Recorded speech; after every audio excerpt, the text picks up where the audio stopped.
next to the screen. I got it. I know where it is. Just forgot to do it because I only put that in as my first slide every time I start one of these.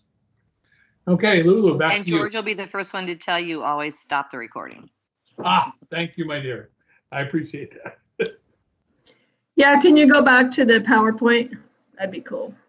Yep, will do. Hang on, here we go. PowerPoint, there we are. There's a lag. Anyway, that's okay. This is Lulu. I am happy to be here. I worked with NSAD previously for about 3 years on a big online project that we did, NSAD did in conjunction with Laureate with the school in India. I've been working online only as an instructor and as an administrator for about 12 years. So I'm happy to be here to help anyone who needs it. As George and I go through the information, he's probably more of the Microsoft Teams person. I'm more of the Blackboard person. Together we're the team. And at the end of this, we'll make sure that you have our information so that if you need additional help sessions, and depending on what it is, we can sort of divvy up that consulting part of it. So that's it for now for me. I'll turn my video back off. Okay, well, I'm coming back as me. One of the things is really interesting is looking at the list of faculty that are in here. I've been involved at New Schools since 2008, and there are quite a few people in the list that I haven't met yet. So I'm looking forward to working with you and to being a resource, I would say on ground, but we're all virtual. So I'll be that resource. I have taught in the undergraduate bachelor's program for the last, well, since it started in 2010. And I have taught in all of the different sections of the Master's in Construction Management program, which is our only fully online program we teach at New School. So I've had some really good exposure in Blackboard. I've been using it in my on-ground classes as well. And I've been really excited to learn about the Teams stuff. And I can tell you, I just clicked something there, yes. Yesterday afternoon at 4 o'clock, I was quite relaxed and sitting back and feeling good about myself. And then I got a couple phone calls, and that's how I felt at 6 o'clock. So I think we've made it through those things, and we're continuing to learn as we go through and go about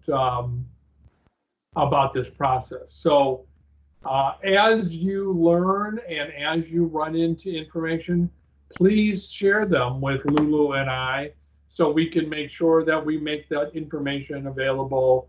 Either we can solve the problem or we can expose the community to the problem so we can come up with solutions. So, okay, back to you, Lulu. Okay, great. We're going to start out with a couple of definitions for everybody. And the first one is sort of defining the difference between synchronous and asynchronous. So synchronous, if you're working in a face-to-face environment like New School and studio classes, etc., that is synchronous, meaning you're delivering content at the same time that students are there. This is what you are attempting to replicate going forward, but you also want to make sure that you're leaving resources and recordings for students who need to be asynchronous. So asynchronous is basically the delivery of content when students aren't there. So when I've been teaching over the years, I've been teaching completely asynchronously. And what you guys need to remember is, you're sort of under the gun here, under pressure to get all this content online. In a typical environment, you would spend, 3 to 4 months to develop an online class to deliver asynchronously. But because you don't have enough time to do that, then you'll be delivering some content synchronously, but you'll also need to make sure that that content is available asynchronously. And that's where Microsoft Teams and Blackboard comes in, because that's where you store the content. And most fully online programs and courses are completely asynchronous. And that's another reason why we have things like discussion boards. The thing about synchronous is you're there, you're looking at the students, you're engaging with them because you're in the same room. But you have to also know that asynchronously, you can also engage them in quite a few ways, and we'll be talking about that later. So I'll let George go on to the next slide.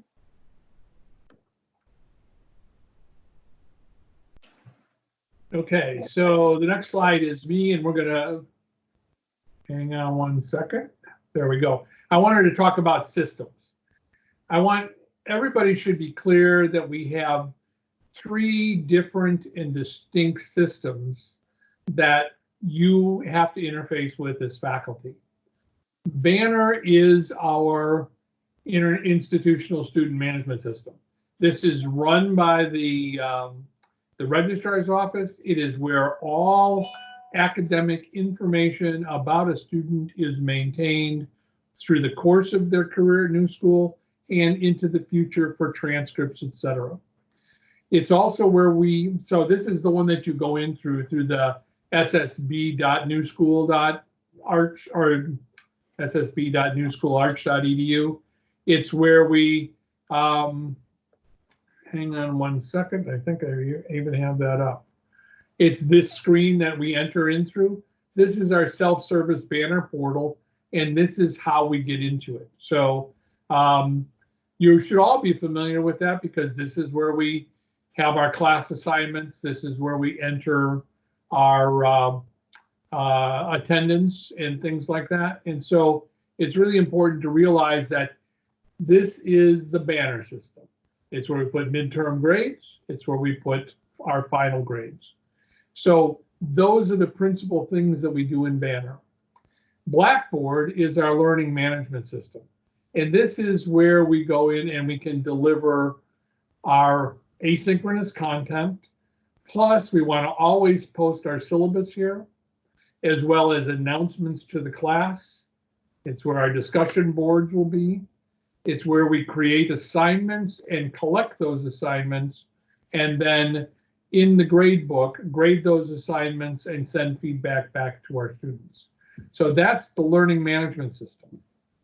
Now, Microsoft Teams is going to be our collaborative and content delivery system for our synchronous and capturing our content to be able to give a link to a student who wasn't able to attend during the class time, and where they can review that material. It also allows you to take the captured material, the video, and put a link to it in your Blackboard, so students are able to come back and react to what was delivered in the class. The other thing, just like we're doing today, there can be live interaction with your students. Just talking to the students isn't what I think makes our juices flow. It's having that back and forth. So you can do that in your team's classroom. So next slide, 7 and 8. These are Lulu. Thank you, George. Okay, so I have a couple slides, or just actually one slide, general suggestions. Number 1 is keep it simple. Don't think that you have to learn every single tool in Blackboard or every single tool in Microsoft Teams in order to be proficient at delivering the content. You'll probably end up using a few tools over and over again. In Blackboard, you'll probably use the discussion board and the assignments and the grade book. And later on, I think at the very end, I'm going to show you that in a Blackboard class that you have. And you shouldn't expect that of yourself. And you also shouldn't expect the students to know everything. You just try to pick out a few things and keep it simple. Also, this whole thing about perfection it's not an option right now. It's really just making sure that you are proficient in a few things and delivering your content with that. But also practice. I mean, whatever you do decide you're most comfortable with, or whatever works the best with your content, because content could be different. It's lecture classes versus studio classes, etc. So sometimes discussion boards are the way to go. Sometimes you need an assignment. Sometimes it's studio. So make sure that the activity is matching your course content. But whatever you do decide to use, make sure that you practice with it. You can easily practice adding things in your Blackboard shell. You can delete them if it doesn't turn out right. You can't break Blackboard, really, but you can practice on it. And if it doesn't turn out the way you thought, or you learn something else, then just delete it. And you will become more adept at all of this over time. The first week or so might be a little rough. It might be a learning curve for you and the students, but it will get easier. And I know that I remember the first class I taught online, I was like, wow, this is very different. And it is, but you do get used to it. And it actually becomes a lot of fun, honestly. So have patience with yourself and your students. And then if I can just leave one thing is like the positivity factor. A lot of studies have been done with students and engagement in the classroom. And the number one thing that they need is to have their faculty engage with them on a regular basis. Know that their faculty are there for them, even if it's not about content. You become also a handholder, a cheerleader, a part-time therapist. I mean, not, in an extreme way, but, in this environment right now, you have to really project that positivity. And it's also, if a student asks you a question and you don't know the answer, I can't answer that, but I'll find out for you. And we're all in this together. So I think positivity right now is really necessary on so many levels. Next slide, George. There you go. This one's still yours, Lulu. Yeah, there's a lag. I'm assuming it's the Blackboard one. There it is. When to use Blackboard. Okay, I'm thinking, George, I'm going to do this little demo later at the end because I don't want to sort of interrupt. It takes a bit longer to show how to create a discussion board. And what I also might do is just make some short recordings of me doing this and then post them into this hub area. But we will, just for everybody, and if you need more help with this, I'm also available even to come to smaller team meetings where we have additional time, Eleanor, Bruce, or whoever, to show how to create a discussion board, how to create assignments that the students upload into Blackboard, how to assign points to it, and then grade within the grade book. That's what you absolutely need to use Blackboard for.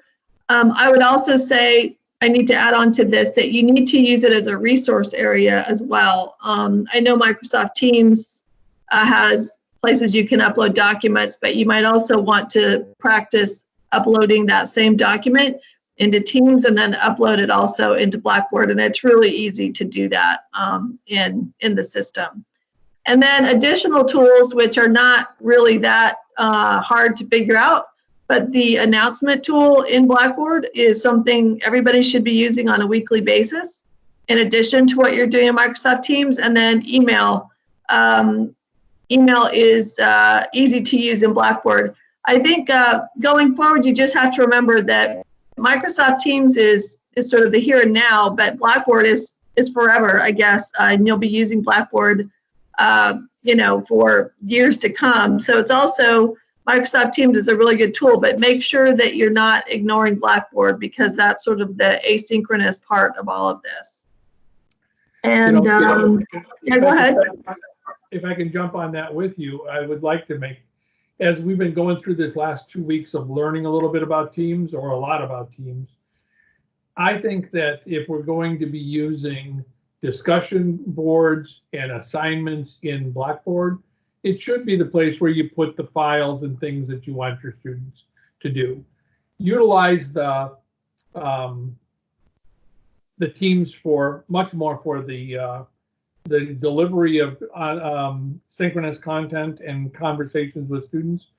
But if the students are going to be doing assignments and things in Blackboard, instead of them having to jump from platform to platform, that would be a helpful place to make sure you put your resources for them as well. Right, and thank you. Someone put that in the chat about using the student view. And when I do the demos, whether it's today or, and I can do it at the end of this, or I'll do some videos, it's, you know, you have to make sure your edit button is on and the student view, that you see how the students view things. Okay, so go ahead, George. I think the next one is yours. Okay, next one is me, and that is Teams. So we're learning minute by minute, we're learning more about Teams. And so learning how to schedule your class. Yesterday, I had this panic because I sent out the invite to, well, I scheduled this class at about 2:30 yesterday afternoon. And about 5:30, I found out from Meady that it hadn't showed up in her calendar or email. It wasn't until 6 o'clock this morning that I learned that when you send out an invite in a channel, that it doesn't send an invite out to email. So it's important that when we're in a team, that we use the right place to do stuff.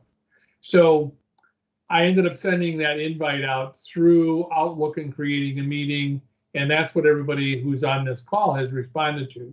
So I do want to make sure that you understand that if you send a channel, and I'm going to just take a minute here to go through the process of setting a meeting. If we wanted to set a meeting for noontime tomorrow, it looks very similar to the Outlook setup, but this is, I'm just going to quickly put in here, this is a test meeting invite. And if I want to include the entire group, I have to go in and add the channel.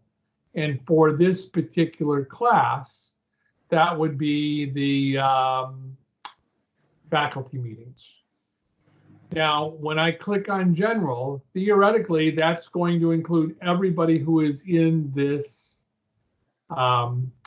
particular team in that meeting. I can also add additional people here. So the one thing is, if I pick one of the other channels, that's where I made my mistake yesterday, is I went into it and I picked this channel to send it to, and it made that link available only within this channel, not in everybody else's calendar. So that's a really important thing to know as you're setting up your meetings in your class. So let me jump back here. So getting it into your students' class, making sure it's in their calendar, sending out a notice 10 minutes before the class starts to remind them the class is getting ready to begin. You're going to deliver a live lecture in the classroom. And I find it's the same as if I was going to go stand in front of the class and show my PowerPoint slides and make that presentation. I want to be able to be a live lecture that I'm capturing for the students. Like we did at the beginning of this, enable the chat and the live student-to-student discussion. Allow that discussion to take place in the chat room while you're delivering some of your slides. Then take a break and review that chat and see what the students are talking about and how you can interface with that. Respond to those live questions from students. You need to make sure that you record your synchronous class session and make it available to students for review and or for makeup. That's the asynchronous delivery. Now, I think it was Denise who reminded me that in my presentation to the CM faculty yesterday, I think I said 4 or 5 times, don't forget to stop the recording. And one of the reasons is if you don't stop it, it doesn't have an end, and ultimately it will dispose of what's been recorded. it's almost impossible. I don't know a way to go back in and recapture it. So you want to stop your recording so that at the end of your session, you are being able to have that recording render itself and go into the video storage.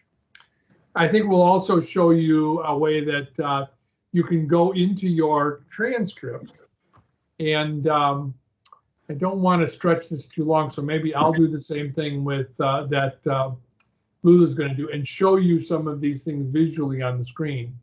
But I'm going to quick jump to Teams here and go to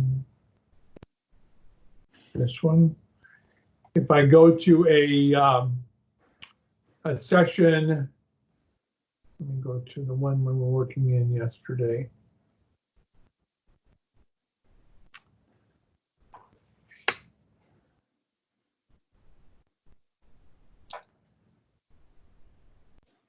We go into the the channel that we did yesterday or the channel we did before.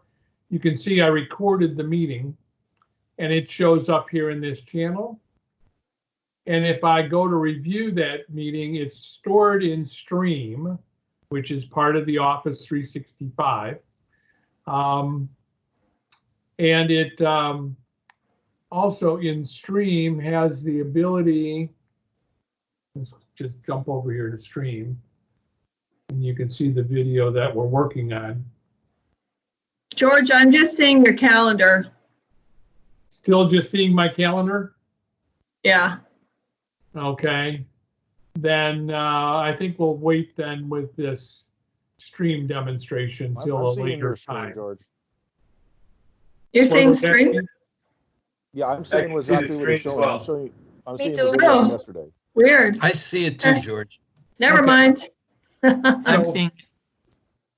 So you can see this is the CM faculty in their meeting, but alongside it is a literally searchable transcript. So we can talk about a meeting. I can go into the transcript. It'll search through there, look for where I mentioned meeting and say, boom, and move the video right to that point. So you can literally search and pull up information that you've given, and you can glean it in that transcript. So that's a very powerful function that's available in your capturing the video in the class. So don't forget to start your recording like I did this morning, or end the recording, which I will remember to do before we leave. And that's the primary ways that we want to use Microsoft Teams for now. I'm confident that we will all learn more as we go through this quarter, but for right now, let's try to use it for capture that content, deliver that lecture, interact with your students visually, and then make sure that you've got a recording of that we can do a transcript with. Okay, Lulu, I think it's yours for the next slide. Yeah, I'm still seeing your screen. Or your calendar. It's weird. My computer must be a little bit stuck or something. Are you on the slide 10, the content delivery? Yes, content delivery is where we are. Okay. And I just want to make sure and acknowledge that there are a lot of questions and comments in the chat that we can talk about after. There's only a few more slides and I'll go quickly. So with the content delivery, and I'll let George or Denise talk to like Teams versus Blackboard. My understanding is that everybody does need to use Blackboard, but I might be totally wrong, so I'm not going to go down that road. But with the content delivery, just make sure that you're following through on the learning outcomes that have been approved for your course. And make sure that you have activities attached to those outcomes, whether it's lectures, submitting assignments, or discussion boards. Oh, there we go. Okay, I can see that now. Only 2 gradables a week. Now, what this means, this is sort of a learning curve that institutions have gone through. One of the things that I think can happen sometimes when faculty switch content from on the ground to asynchronous is they just overload it. You know, it's like most online courses, we create activities in a certain way to increase engagement. There's a lot of repetition, so the students are learning things in new and different ways. But you want to keep it to 2 gradables a week, and that's for both you and the students. Just remember that you do have to grade everything that the students turn in. So make sure you're not giving them 3 and 4 assignments a week unless you're prepared to grade them. So, but if you are doing the 2, also make sure that they're very comprehensive and covering what you need them to cover, and that the students are interacting, their interactive assignments or activities. The other thing is have a plan B for all assignments, especially final projects. I found over time that, you know, if I need students to record something on a video in their phone, that, you know, using their phone as an option, well, suddenly, you know, my phone got run over by my best friend in his car, and what am I supposed to do now? So make sure that you sort of thought that through. It could also be that some of your students don't have really good Wi-Fi access. So what will you do in that situation? What's your plan B? You could do a multimedia project with PowerPoint that has narration on it, something like that. But think through that. The other thing is, and this is directly from Denise and George and, you know, NSAD policy, is if you are holding classes synchronously, you need to meet during your regular scheduled time. Meaning, if you're going to do a live, class with your students in Microsoft Teams, make sure that you're doing it synchronously when you would normally meet. Don't just come up with another time because it happened to be more convenient, because that won't work for your students, and it ultimately won't work for you. So just remember that if you are doing synchronous, then make sure you're meeting at the time that's already assigned. And over the course of the quarter or the term, as you become more comfortable with the online asynchronous part, you may end up doing more asynchronous content, and I think that's perfectly fine. You know, the more comfortable you get, then the more you can use asynchronous. I would also say in every classroom, and maybe Microsoft Teams has it in a really easy way. Because I think if you do the chat, stay there, I think all the time, is just having an ask the questions here area, especially in Blackboard, that's not quite so slick as Microsoft Teams, honestly. Make sure that there's a question or an area where students can ask questions that everybody can see. And then the other thing is consider creating an FAQ document, frequently asked questions, posting it in multiple areas on Microsoft Teams in Blackboard. And I think most faculty know what areas students have problems with. It can be an FAQ about content, or it can be an FAQ about how to use Microsoft Teams or Blackboard, or both. Next slide, please.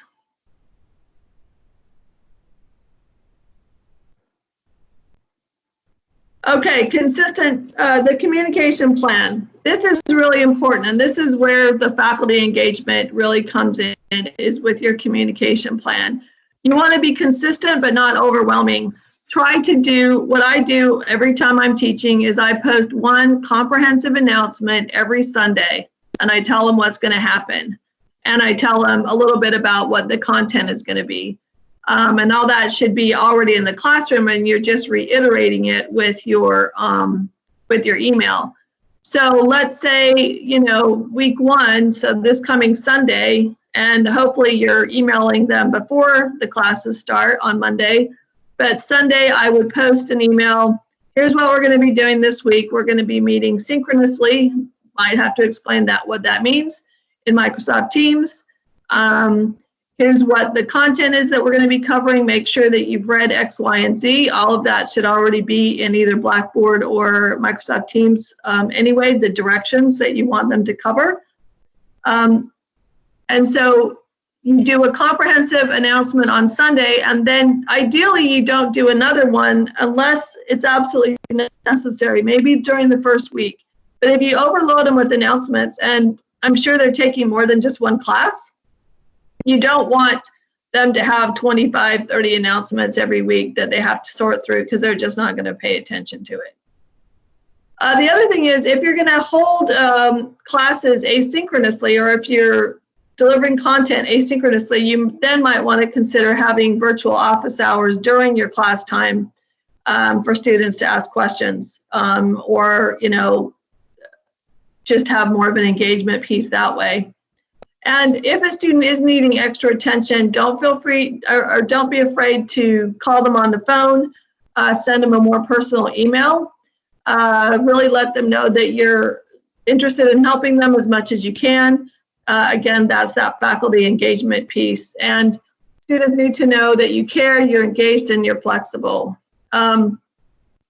Okay, so in Blackboard, if you are creating discussion boards, which I assume most of you will be doing, you do need to be in there on a regular basis. You can't just create the discussion boards and then, you know, walk away. The discussion board area is really your classroom area. It's your live Microsoft Teams area.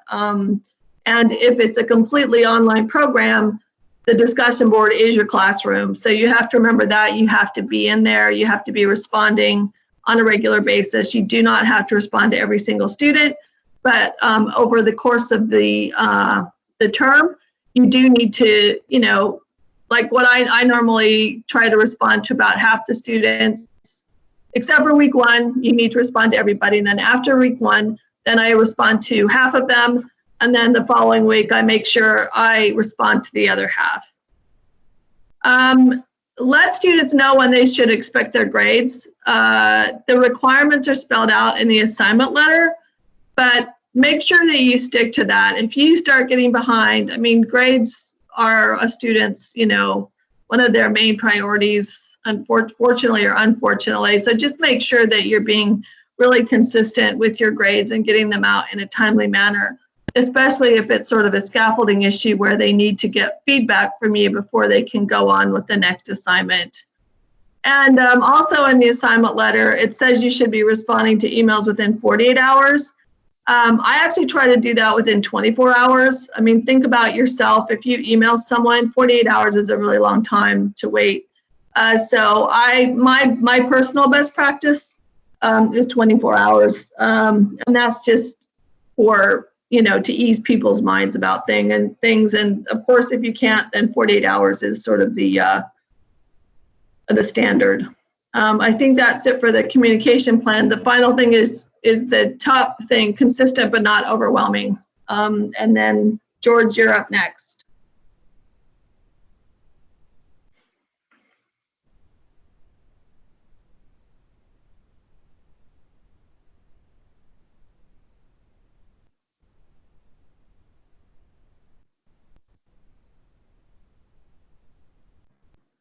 You're on mute, I think, George. Probably helps. What I just told you was really good, by the way. Yeah, I was just kind of following up on the communication, not overwhelming the communication. Yesterday, in one of our meetings, we heard from one of the chairs that one of their faculty had said, "Look, I've got 50 emails already this week about this topic. You know, how do I deal with that?" And the truth of the matter is we don't all have time to just sit and live in our email. So we've got to be able to be consistent, be concise, and don't overwhelm our students with email. So I'm coming back here. So this is just 4 tips that came from an article that Denise shared with us 2 weeks ago. And we'll make sure that this article is available to you in the resource center. But as we're getting ready to go, have a ramp-up period. Don't expect you or your students to be 100% proficient in day 1. Spend that first lecture explaining what we're planning to do, how you're going to attack this. Be willing to be vulnerable to your students about how you're going to need their help to get this up the ramp. But have that ramp-up period so you are able to bring people along without fear. Stick to the outcomes. Understand that when we finish this quarter, you're going to be assessing the outcomes for your course. How did we do in getting those outcomes met? Len, you probably noticed I said the word assessment, but it's Thank really you. important. We Thank really you very much. make sure that we are meeting the outcomes in a way that we haven't done it before because we haven't delivered it this way. So be creative. Make sure your students can get to class. I George, devised a little quiz that allowed my students to go in and take the quiz, and I can see, are they going to be doing this on their phone? Are they going to be doing it on a laptop, a desktop? What kind of speed do they have at their source that they can do it?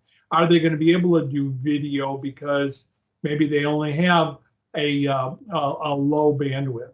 And are they going to be able to meet during the scheduled class time? Because you're going to need to work with the ones who can't do that to make sure they get their content delivered asynchronously. Communicate and document. In Lulu's slide, she talks about a personal phone call or a personalized email is really good to get that communication to a student who's struggling, but document it. In fact, send your emails through the Blackboard system to a student so it is recorded in both your email, their email, and in the student's record that you've communicated with them. Be sure to document that. So this one's for Lulu and I together, but our mission, what we said, is to assist faculty to transition from physical to virtual classroom delivery. So this is Lulu's personal email. This is my new school email. We are available to help you. Email us with questions, schedule a time for a one-on-one session. We're building the resources for you right now, so help us with frequently asked questions. Ask those questions. And remember, the quarter does start Monday, so we need to be ready to serve our students. I am, I believe, ultimately this week going to be a TA in all of your Blackboard classes. I am not going to be there to grade or to observe you. I'm going to be there to be a resource that if you have a problem or want to do something, let's get together virtually. I can get into your classroom, help you build a discussion post or whatever. Lulu? Yeah, that's a great resource to have George in there, because then he knows exactly what you're talking about when you have a question.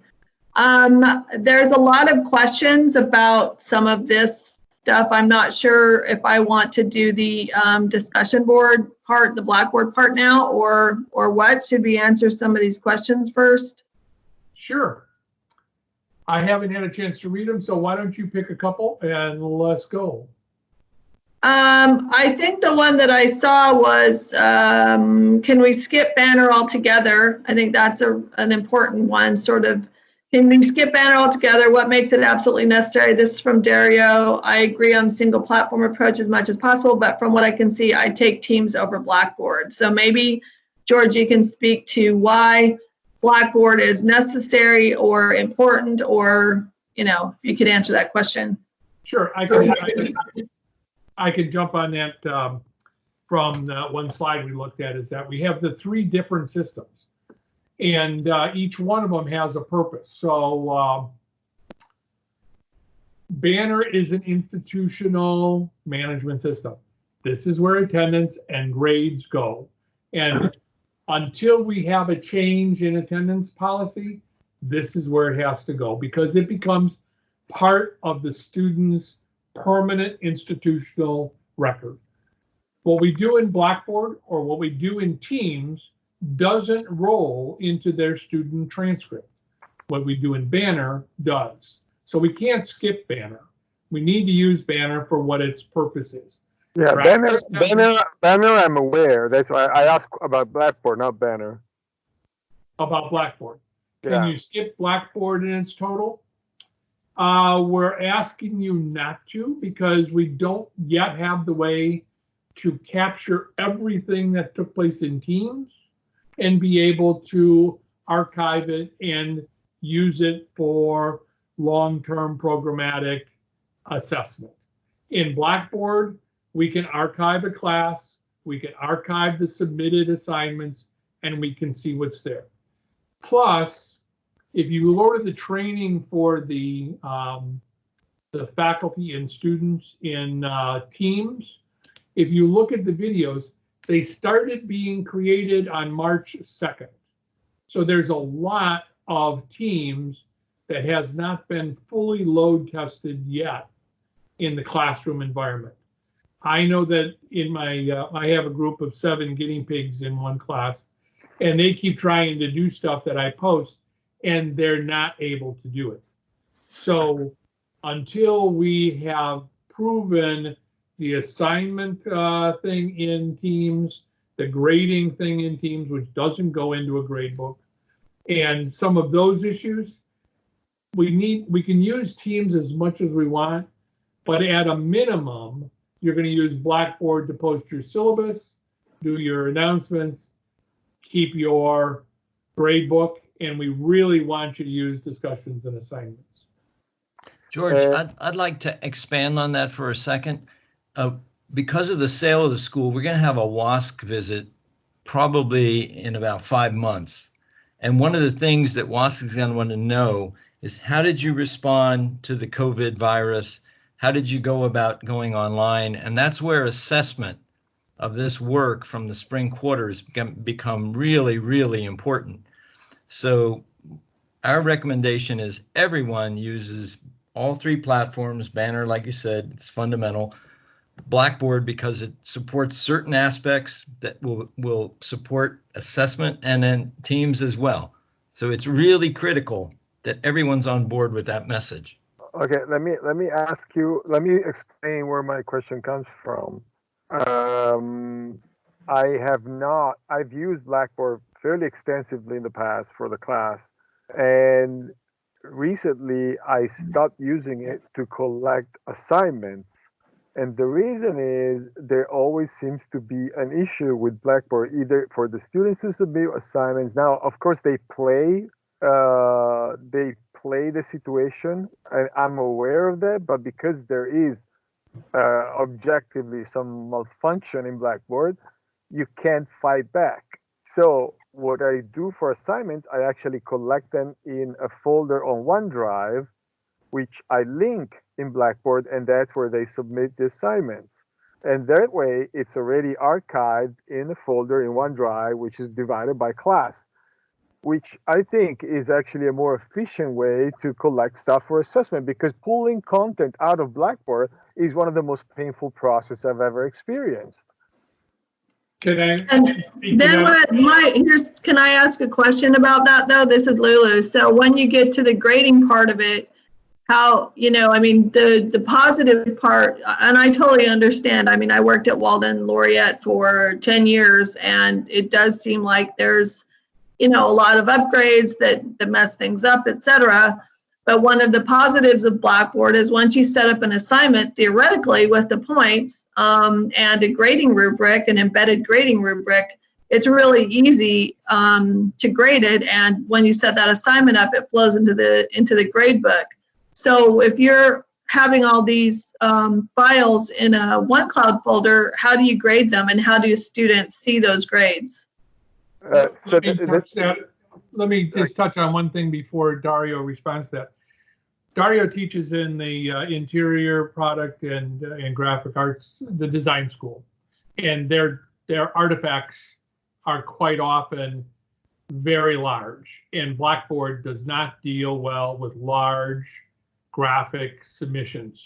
I tried doing that once with AR303, and I learned real quickly that it was a very difficult thing to do.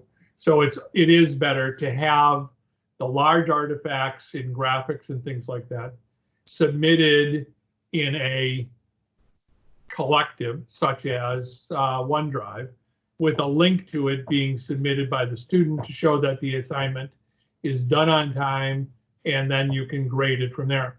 But downloading, you take a 25 meg file for a student to upload it, and then for the faculty to download it is really a painful thing in Blackboard.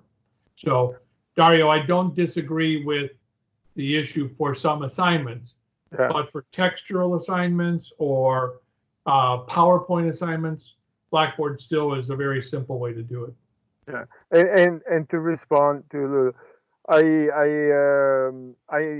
see the value. I've used the test, especially if you have a multiple choice test. It's a very efficient way of collecting and grading because it does it all automatically. It seems from what I've seen that you can do something similar in Teams. I haven't explored it in depth yet. My point is simply, it's going to be very difficult to keep our students aligned here. So I'm fine using pieces of both as long as there is a way to, for say, whatever I do on Blackboard, somehow send the message to Teams as well, because they need one point of contact. We're going to lose them if we start spreading them across multiple things. And then by class, we're going to need, especially for studio classes, we're also looking at incorporating another tool, which is good for, the kind of exchange that happens in a pinup situation. And that's going to create another layer of confusion. So I think we need to do the best we can to streamline the infrastructure. So I'm going to help with this. This is Denise. Blackboard is your classroom of record. That is the one place where everything needs to go, either whether it's a link or the direct product. That is the area from which all communications going out to students really should go. That way we have a record. You have a record. You're not emailing them from and some other email account, and even your new school account from your email. You're emailing them through the classroom. That is the classroom. We are providing Microsoft Teams as a tool to support your instructional delivery, not as the primary or sole delivery tool for instruction. So I think that would be the fundamental and key piece for everyone to be on the same page about. And recognize that because this is a foray into online in a very lean organization, we are optimizing and capitalizing on the skill sets and the talent of the people that we have here. But we are not in a position to support other venues that you might choose to use. And so, I think as you talk with Lulu and you talk with George, it's going to be important to continue to think about Blackboard as your classroom. Okay. And that is where you will do your grading. That's where the majority of assignments, unless they are too large, will be uploaded, where you will review and provide feedback and grade those types of things. This is Mitra. May I, I'm not sure how long is our meeting because I have to go to another meeting, but I would like to say something before I go, that this session was very valuable as far as the information that was given to all of us. However, I'm sure I'm speaking on my own behalf, but I know that this is common among some of us, that those of us who haven't been working with Blackboard and neither with the Microsoft team, there's a great deal of need for orientation as to how to start each step by step, putting information in the system, how we can utilize it during the session, and how we can, in fact, step by step invite students and have regular sessions, schedule the meetings for a routine basis on weekly basis. I don't think this session has helped me to start Blackboard. I've done some work myself and with the help of my colleague Amin, that I learned certain things that I'm doing it by myself, but I'm still in, these are all sporadic. I still don't know how I can relate Blackboard and Microsoft Team to be able to function in my first meeting on Monday for the studio.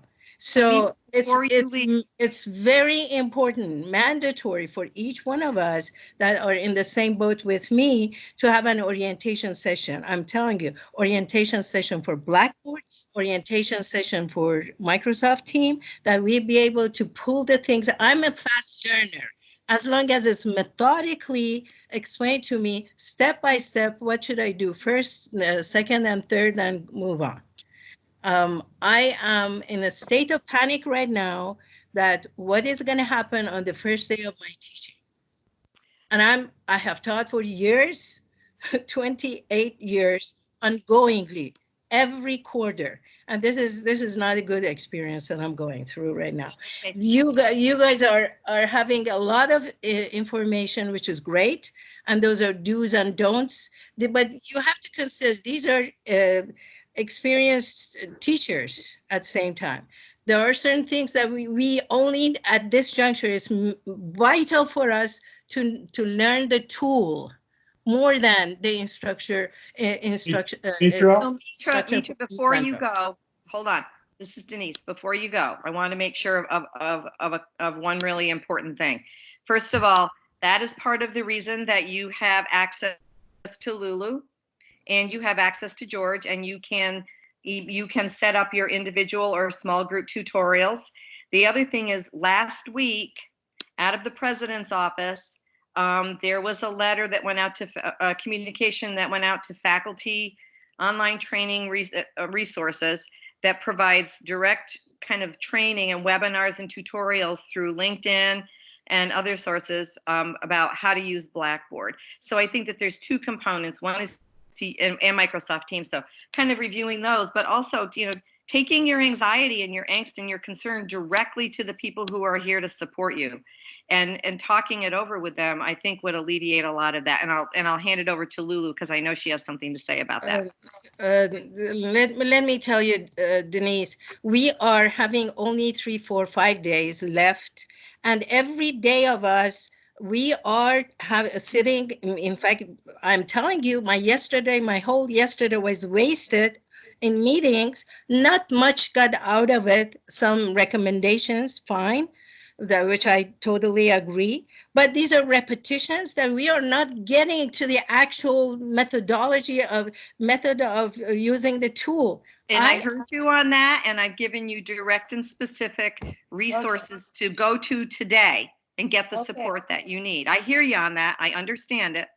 And so, I would reach out to Lulu, and who has actually taught for New School on Blackboard before, and has taught and designed these kinds of things, and does a lot of really good support of faculty around that. And spend some time with her.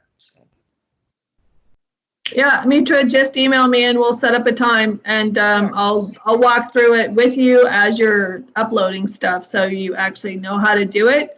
I don't know. I mean, I think, George, the next meeting we have to have needs to be a longer one. Maybe we need to do another one tomorrow that's just like, here's 30 minutes of Blackboard, here's 30 minutes of Microsoft Teams, and let people come. What do you think? I mean, I think we need to sort of listen to what they're saying. 9 o'clock meeting today, and I think decide what we're going to do.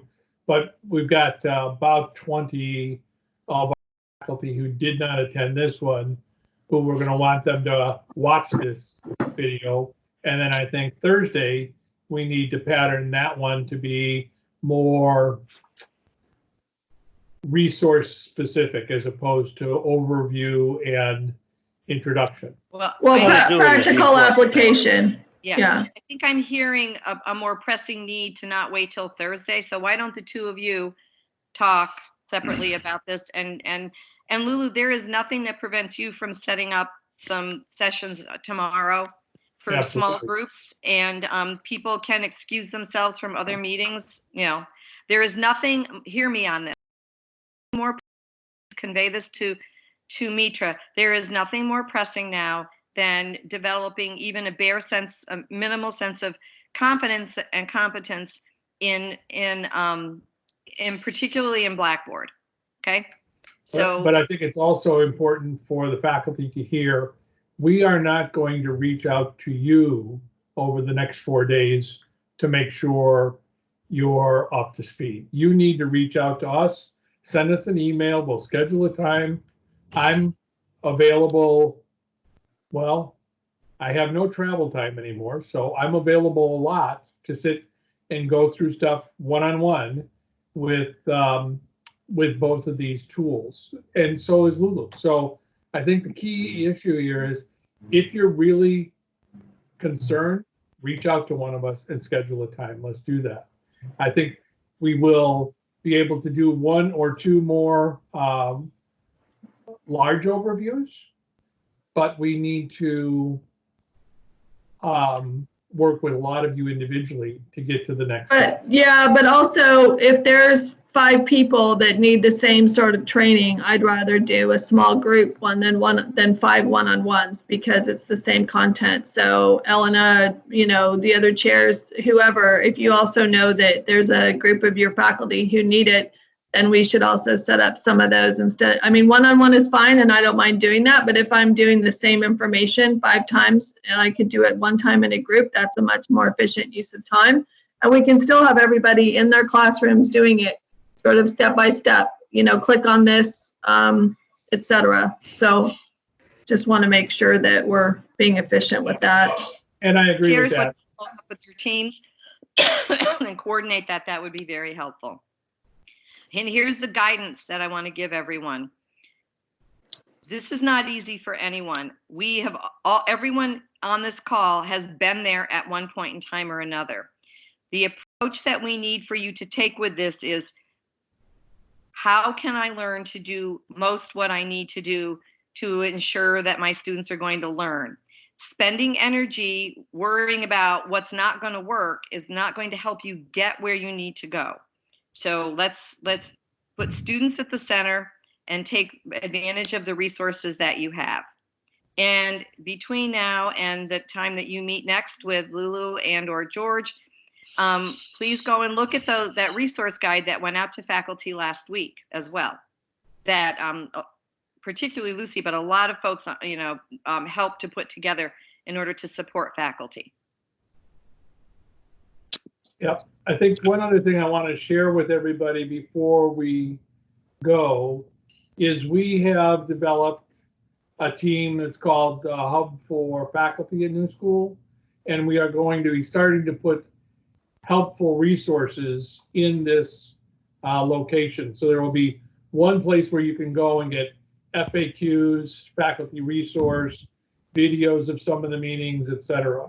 So Lucy has already started to put some things into this resource location, and all of you are members of that, of the hub. So we're going to continue to need to build the list of questions that need to be there for everybody, and I'm sure Lulu will be capturing those as well as I.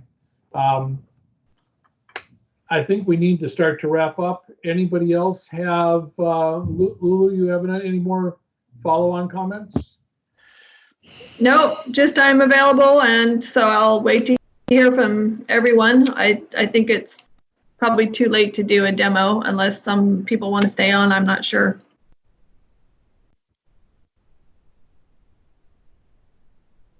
Anyone want to stay on? Well, unfortunately, we have other meetings to go to. Okay. Okay, we'll do it tomorrow then. We'll set something up for tomorrow. Yeah, okay. We'll get that out right away. Okay, well, thank you, everybody. We will be stopping this recording, and we will save it so that it's available. I encourage you to utilize the transcript tool to get to sections that were important for you. And I look forward to those sessions that we'll plan for tomorrow. See ya. Thanks. Thank you. Thank you. Bye-bye. Thank you so much.